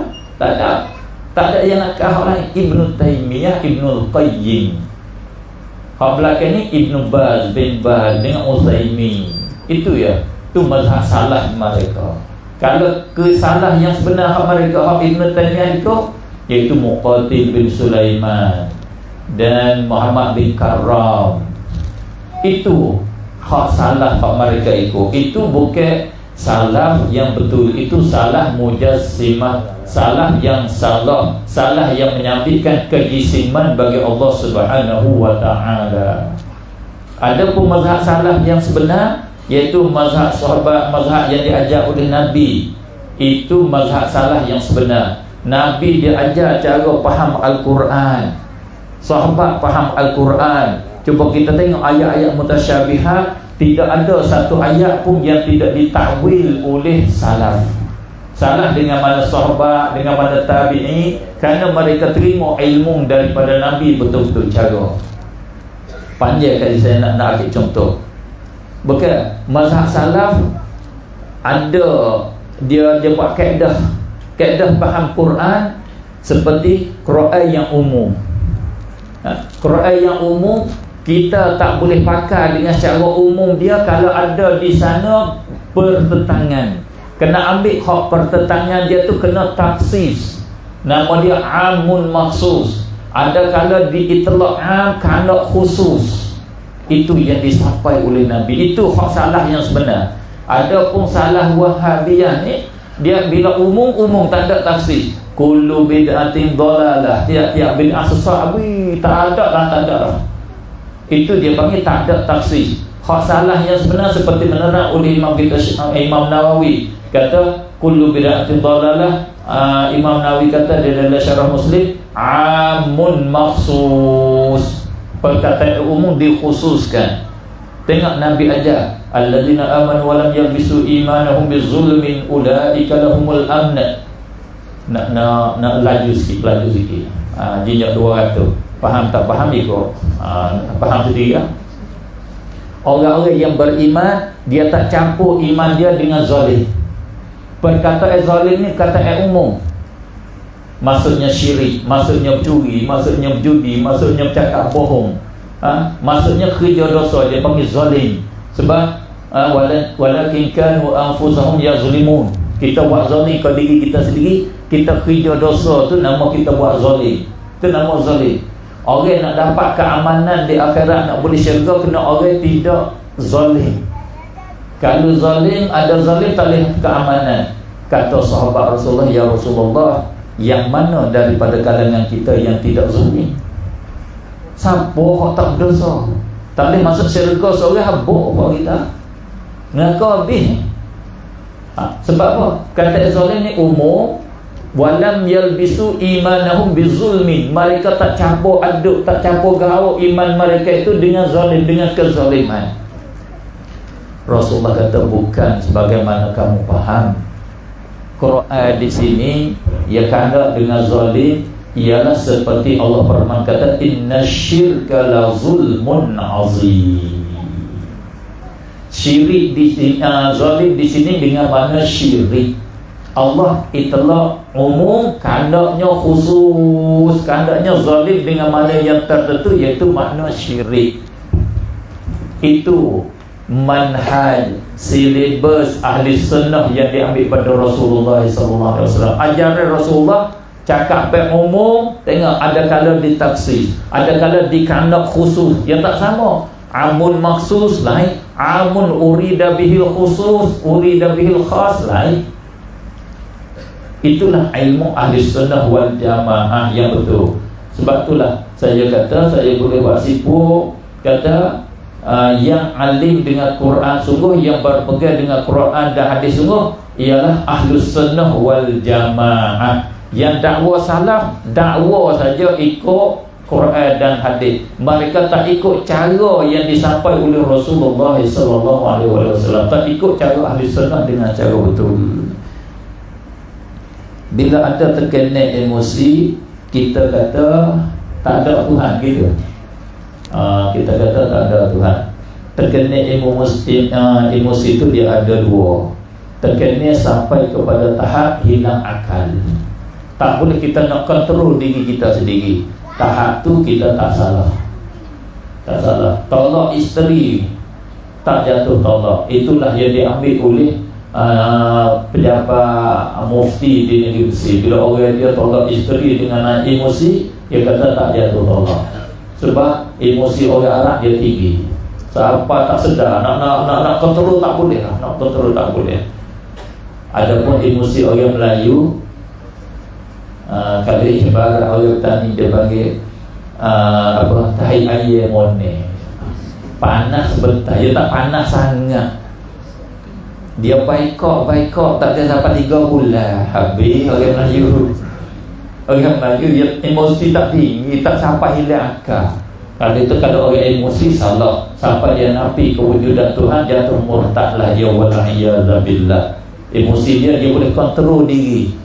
Saya orang Melayu juga ada juga emosi, bahasa tak ada hilang akal. Minta Allah jaga sifat kemelayuan kita waktu minta Allah jaga lah waktunya. Itulah kedua. Soalan yang seterusnya. Assalamualaikum warahmatullahi wabarakatuh. Adakah nafi dan isbat di dalam kalimah syahadah itu kena kepada sifat atau kena kepada zat? Soalan yang kedua, perlukah kita bertariqah? Soalan kedua. Ya. Silakan.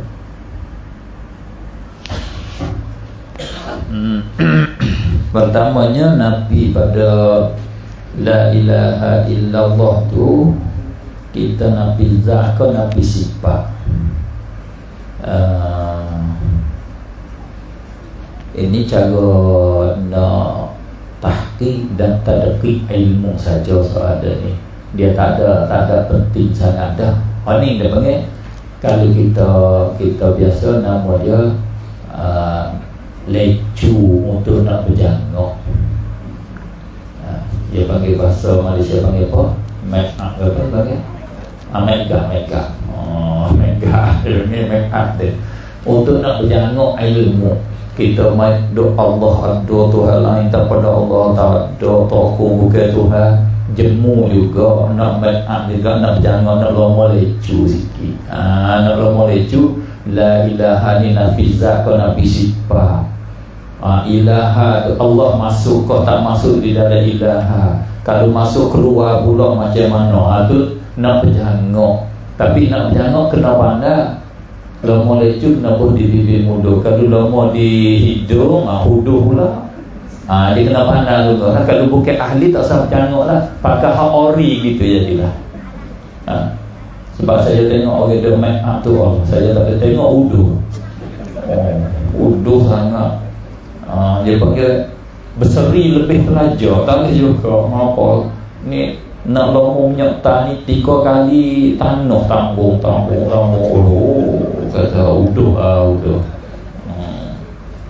Begitu kerana make up kita ni, Allah tak masuk dalam ilaha, Allah masuk, kamar dia keluar, itu kita tak payah. Kita sudah faham ke tak faham, kata tak ada Tuhan lain malaikat Allah, faham dah. Juga bagi orang duk pondok, bagi ahli ilmu dia kena faham, sebab nak tolak syubhat. Orang-orang syubhat, orang yang tadi dan umpamanya dia cari lubang-lubang untuk dia nak inti. Kita kena jawab dengan cara kaedah ilmu. Imam Ghazali di masa dia tolak ahli falsafah dengan ilmu falsafah. Bila orang masuk di dalam lubang ni, kita kena pergi ke lubang tu, baru tu. Sebab tu kita mengatakan negara pun dengar, ada bahagian ni, nak jaga semua. Ada askar jaga sepadan, ada askar laut. Bukan askar bukit ni dijaga laut, dia tak boleh. Dia tak masing-masing nak jaga. Agama begitulah. Di dalam bidang bahasa, Allah cakap bidang bahasa, kita kena faham bidang bahasa. Jadi kita maklum, kalau kita tengok pada kalimah ilah itu kena pada zat. Tapi bila kita belajar di segi bahasa, dia panggil jenis. Bila nafi jenis, dia wibadah makna umum. Tu jenis. Nafi jenis. Bila isi jamak, bila masuk alilah jenis, dia wibadah makna umum. Di sini nafi jenis Tuhan, mana segala jenis Tuhan. Tuhan tu zat lah. Tuhan tu zat. Tapi zat yang bersifat, bukan semata zat. Bila nafi Tuhan, nafilah serentak dengan sifat tu. Mana tidak ada Tuhan, tidak ada satu zat yang bersifat dengan wajibul wujud. Itu mana nafi zat betul-betul lah. Mana tidak ada yang bersifat dengan sifat kesempurnaan. Ya, malaikat Allah lain pada Allah, matahari zat, bulan zat, malaikat zat, itu bukan Tuhan. Itu hakikat yang sebenar. Kepada nafi sifat tidak ada kudrah, malaikat kudrah Allah. Tidak ada ilmu, malaikat ilmu Allah. Itu kelaziman daripada nafi Tuhan. Tuhan yang lain pada Allah tadilah, itu lazim. Sebab kalau ada bersifat dengan ilmu lain pada Allah, maka ada di sana Tuhan lain pada Allah. Itulah wallahu a'lam. Perlukah kita kepada tariqah? Ya. Kalau tak ada tariqah, kita tak sampai kepada Allah Subhanahu wa ta'ala. Kita tak sampai kepada syurga Allah. Maksud tariqah ini jalan yang menyampaikan kita kepada Allah, yakni kepada rahmat Allah, kepada syurga Allah, kepada keredaan Allah. Islam itu sendiri ialah tariqah hak nombor satu dah. Bukan maksud dengan tariqah sini tariqah tasawuf, bukan maksud situ. Tariqah tasawuf tu kita nak ambil boleh, tak ambil tak apa. Tapi tariqah hak as-siratal mustaqim, tariqah yang disampaikan oleh Nabi, hak zahir ni mesti kita kena ambil. Kita semaya, kita bersyahadah, kita semaya, puasa, zakat, haji ini ialah tariqah. Dan kita berakhlak dengan akhlak yang baik yang diajar oleh Al-Quran, yang diajar oleh Nabi. Itulah tariqah kita yang sebenar. Cumanya yang jadi kekurangannya, kan orang ahli tasawuf lah yang bawa ajaran Al-Quran dengan secara betul-betul, tak ada kerana lain, nak bawa ajaran agama betul-betul.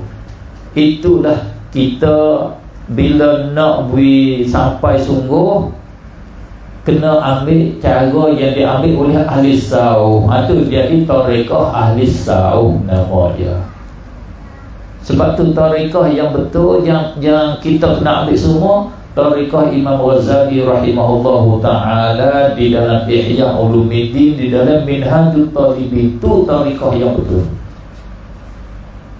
Imam Ghazali dia buat bonggol, ada 7 bonggol. Kita nak sampai kepada Allah, kita kena lakah bonggol, 7 bonggol, 7 aqabah nama dia, 7 bonggok. Kena lakah tu. Bonggok yang pertama apa dia? Bonggok ilmu. Kena lakah, kena kita lakah bonggol ilmu. Tak ada ilmu tak apa. Itu tariqah nama dia. Itu tariqah yang sebenarnya. Zuhud. Tapi kalau kita tak ikut tok guru yang pimpin kita, tak jadi. Tu kena ada tok guru tu. Sebab tu perlu juga kita berguru dengan guru tariqah yang betul. Kita di hari ini tak betul. Kita pergi cari tok guru tariqah bukan nak betul betul agama kita, nak ke keramat. Pergi cari tok guru tariqah nak cepat keramat, ngatik. Gana tak keramat lagi aku ni. Beradu cari tok guru lain pula. Ngatik orang buat mari saka, mari gula. Keramat aku ni. Berasa keramat, dak cari keramat hari ni. Maka cari keramat tu tak boleh. Tu tak betul pula. Dia panggil tak ada ikhlas. Bukan nak kepada cari ke rahmat Allah. Kita tariqah ni nak sampai kepada kenal Allah dan sampai kepada syurga Allah. Nak betul-betul nak praktik habis ajaran Islam yang 3, akidahnya, syariatnya dan akhlaknya. Nak praktik itu. Kita tak ambil tariqah, tak ada akhlak. Sebab tu butuh di hari ni kerana tak ada ni. Selepas universiti sekali pun tak ada subjek dianya akhlak, tak ada. Ada mengajar ada mengajar Minhajul Talibin dalam universiti. Ada. Buat tahu pas lauk mana habis dah tu. Sebab tu tak berjaya. Kalau ada hak ni, jadilah nak jadi gopo pun tak apa. Jadi pemerintah yang adil, yang baik. Ya. Kita di hari ni tak ada ni lah, tak ada ni. Walau jadi tok guru pun, kadang tok guru tu tak baik juga. Sebab tak ada. Yang belajarnya fiqh, akidah fiqh. Akidah fiqh. Akhlak ada. Ada sifat takaburnya, sifat riyanya, macam-macam. Sebab tu kata perlu tak perlu tengok kepada matlamat. Matlamat dia perlulah. Maka kita di hari ini kita perlu sangat kepada guru yang membimbingkan kita untuk kita berakhlak dengan akhlak yang betul. Dapat kita berzikir kepada Allah. Tariqah hak sebenarnya bukan berzikir. Hakikat kita di hari ini kita kata tariqah tu cara berzikir. Bukan hak sungguh pun. Bukan cara berzikir tu. Salik tu bukan orang duduk berkeluar. Jadi orang masuk keluar dalam bilik dia panggil salik. Hak tu kelaziman dia. Salik ni orang berjalan dengan tariqah dia panggil salik. Tariqah ni jalan-jalan nak kita menyucikan diri kita, nak membersihkan diri kita daripada sifat mazmumah, supaya kita sampai pada Allah. Di dunia ni kita kenal Allah dengan zauq kita, kita kenal Allah sungguh. Di akhirat kita dapat syurga Allah Subhanahu wa taala. Maka jalan nak sampai ke situ, pertama kita kena ada ilmu. Yang kedua kita kena bertaubat. Kena menyuci dosa kita. Bila kita ilmu kita tak cukup, kita belajar lagi. Itu nama tariqah tu, bertariqah tu. Bila kita bertaubat, kita masuk satu tariqah, satu makam dia, pekat dia. Untuk nak naik lagi. Bila kita tak masuk sifat ni, tak ada zuhud, tak ada ikhlas ni, kita tak kenal Tuhan. Sebab hati kita cemar, mata kita tak nampak Tuhan. Kita nak mimpi jumpa dengan Nabi. Apa nak jumpa dengan Nabi, nak tengok tak boleh, perut kita cemar, hati dalam kita cemar, tak boleh. Kena cuci diri dulu. Cuci diri dulu tu lah nama kita bertariqah, nama dia. Tok guru sahau, tok guru tariqah semua dulu dia bimbing lagu ni. Hipung orang satu tempat tu jadi pondok. Di pondok. Mari duduk, kita kena jaga madah, kena zikir. Dan zikir kita bertaubat. Susung cara duduk, cara berakhlak dia. Itu baru dia sampai sungguh. Bila sampai Allah bagilah karamah dia tu. Hak karamah tu hak hasil daripada kita bertariqah. Bukan nak kepada karamah. Banyak mana orang wali yang kena Allah tak ada karamah yang zahir, tapi karamah di sisi Allah hak batin, hak tu banyak. Wallahu a'lam. Sikit lagi, jangan kita jaga di dalam bab tariqah ni. Jangan kita melampau. Kadang-kadang banyak guru tariqah tu tak faham akidah, tak faham syariat, sesat. Sebab itulah orang celah orang bertariqah, kerana banyak guru tariqah tu dia tak faham syariat. Kadang-kadang dia menghalalkan perkara hak haram. Dia bercakap tok guru hak asal ni, dia bercakap dengan jalan makam dia, kelas dia. Orang hak belakang tak faham, dia pakai dengan zahir dia. Itu salahnya. Kita tak payah semaya. Tak payah semaya. Bila kita kenal Allah, tak payah semaya. Cakap begitu, kalau ahli dia tak salah, tapi orang bukan ahli ni dia tak semaya sungguh, itu salah, kafir lah dia. Orang ahli dia ada huraian dia. Kita tak payah semaya tu maksud apa? Tak payah semaya. Wallahu a'lam. Terima kasih. Pandangan dalam banyak-banyak soalan ni, arti berlebih kurang soalan dengan apa yang telah dijawab oleh Babu. Jadi saya ambil soalan yang terakhir.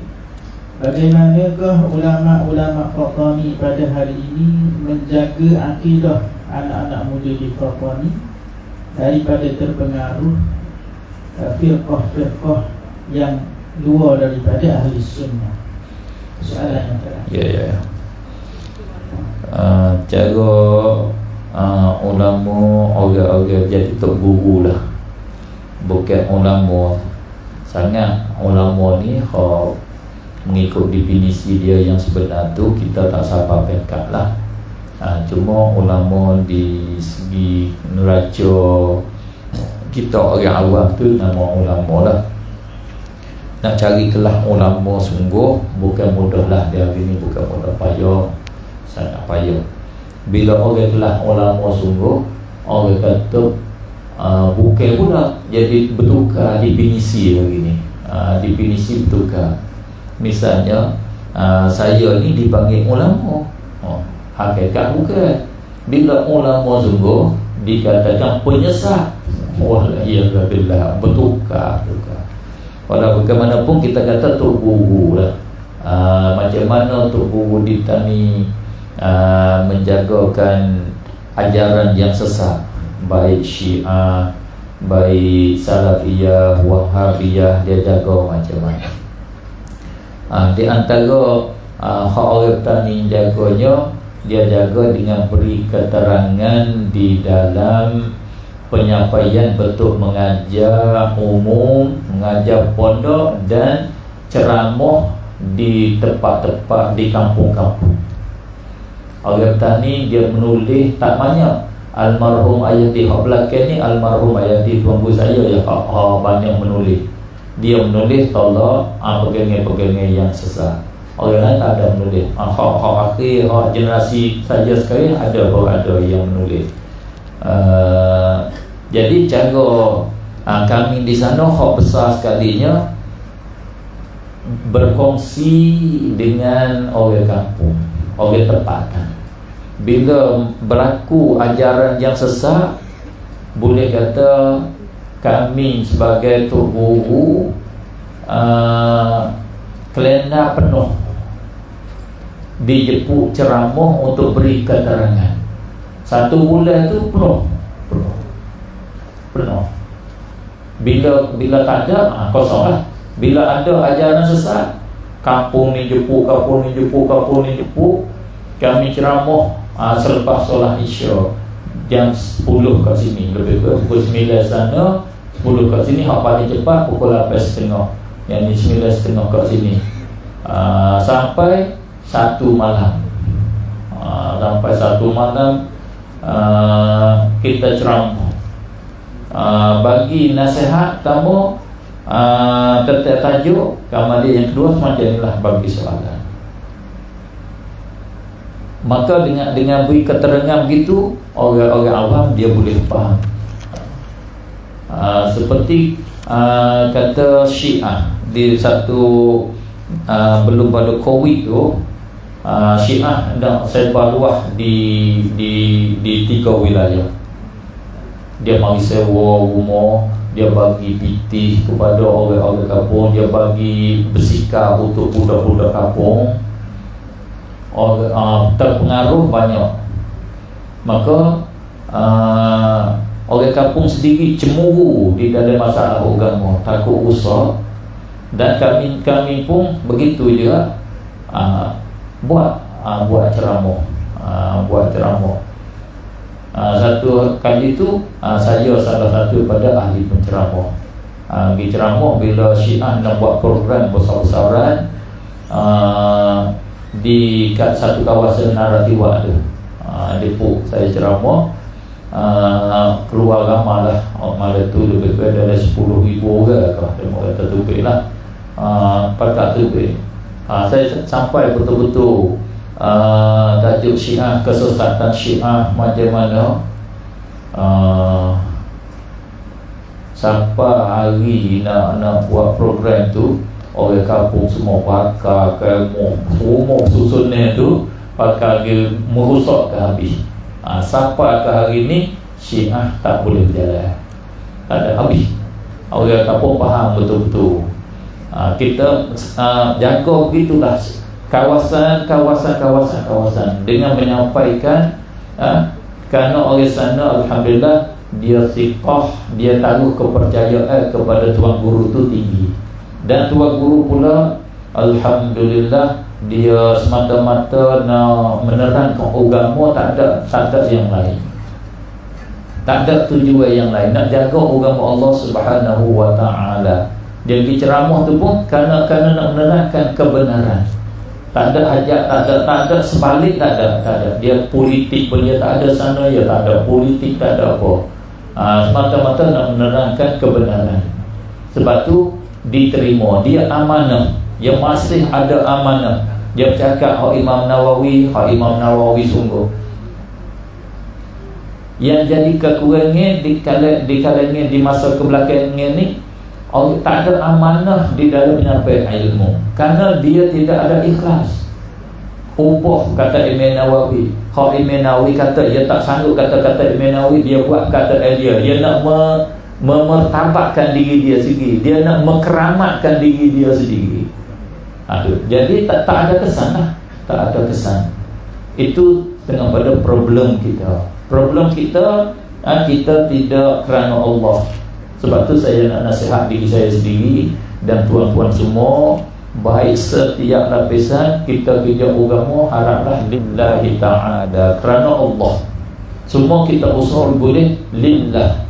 Bila lillah, insya-Allah kesan dia akan ada. Tak ada di masa sekarang, di belakang hari tentu ada kesan dia. Cuba tengok kesan bina Baitullah lillah, kesan dakwah Rasulullah SAW, memang dia ada. Kesan ni mesti ada. Sebab tu kesan ulama hak ikhlas dia ada. Kesan ulama hak ikhlas. Di kebelakangan ini kita ada kekurangan ikhlas. Itu nampak kita sentuh peribadilah, tapi nak bukan apa, nak baiki kita sendiri. Sama-sama kita membaikikan kita, iaitu kita memertabatkan diri kita dengan Allah Subhanahu Wa Taala, di sisi Allah Subhanahu Wa Taala, iaitu dengan kita ambil sifat ikhlas, sifat amanah dan sifat sidik, sifat benar. Jangan kita dusta, jangan kita tipu di dalam menyampaikan agama. Ini saya fokuskan sikit. Jadi Albani cara Salafi ni dia tipu. Cuba tengok kitab Ibn Taymiyah sendiri pun bukan hak Ibn Taymiyah buat, dia tulis, dia bangsa pada Ibn Taymiyah. Kitab-kitab ulama kita dia ubah boleh. Ini tak ada amanah. Ini kena faham. Orang Salafi memang kerja dia begitu. Dia tidak ada amanah. Dia bangsa. Semenjak daripada Allah, bukan kata mula pada kurun 13-12 ni, bukan.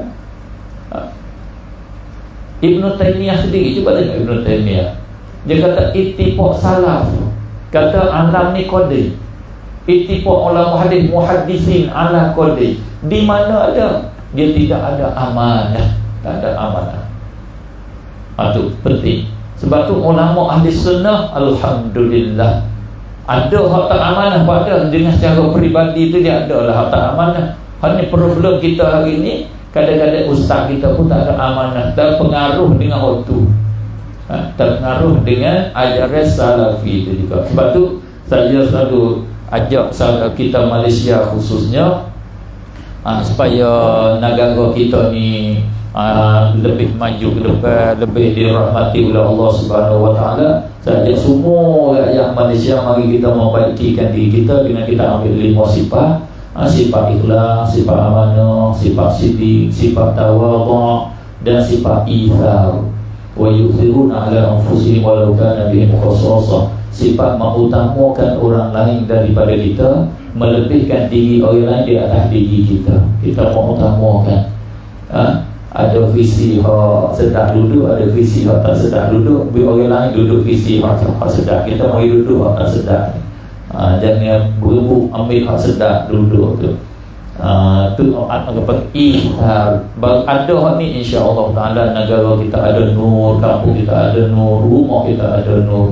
Allahumma a'tina nura wa 'azim lana nura. Allahumma ij'al fi sam'ina nura wa fi absarina nura wa 'an aymanina nura wa 'an shimalina nura wa min amamina nura wa min khalfina nura wa min fawqina nura wa min tahtina nura. Allahumma a'tina nura, Allahumma 'azim lana nura. Rabbana atina fid dunya hasanatan wa fil akhirati hasanatan wa qina adzabannar. Wa sallallahu wa sallam ala sayyidina Muhammad wa ala alihi wa sahbihi ajma'in walhamdulillahi rabbil alamin. Alhamdulillah, syukur pada Allah Subhanahu Wa Taala berakhirnya program Wal Bicara Ahli Sunnah Wal Jamaah Ilmu Aqidah Simpulan Syahadah yang disampaikan oleh Tuan Guru Haji Baba Haji Ghazali bin Ahmad Al-Fattan. Dan saya menyerahkan majlis ini kepada pengurusi majlis. Assalamualaikum warahmatullahi wabarakatuh.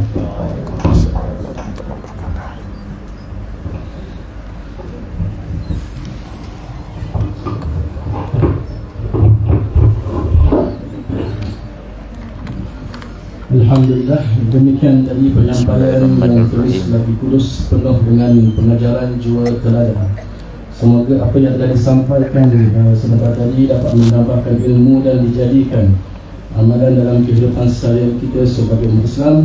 Terima kasih diucapkan kepada Tuan Moderator, kepada Ustaz dan juga Tuan Penceramah, Tuan Guru Baba Haji Ghazali bin Ahmad Al-Fatani di atas ilmu yang telah disampaikan sebentar tadi. Hadirin hadirat yang dikasihi Allah sekalian, sebelum kita mengakhiri program kita pada tengah hari ini, majlis berbesar hati ingin menyampaikan sedikit cendera mata, cendera hati sebagai tanda kenangan kepada Tuan Penceramah. Sehubungan itu, majlis mempersilakan yang berbahagia Tuan Guru Haji Ghazali bin Ahmad Al-Fatani diiringi oleh yang berusaha Al-Fadil Ustaz Luqman bin Ibrahim, pegawai takmir negeri Terengganu, untuk menyampaikan cendera hati.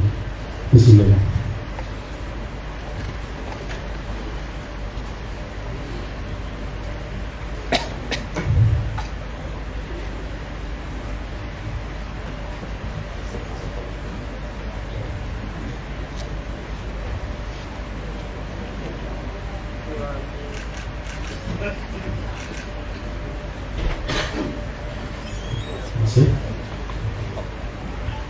Tuan-tuan yang dirahmati Allah Subhanahu wa taala, kita telah pun sampai ke penghujung program. Akhir kata, saya mewakili pihak penganjur memohon jutaan kemaafan dari Tuan Guru dan juga Tuan Moderator, sidang penonton pendengar dan tuan-tuan.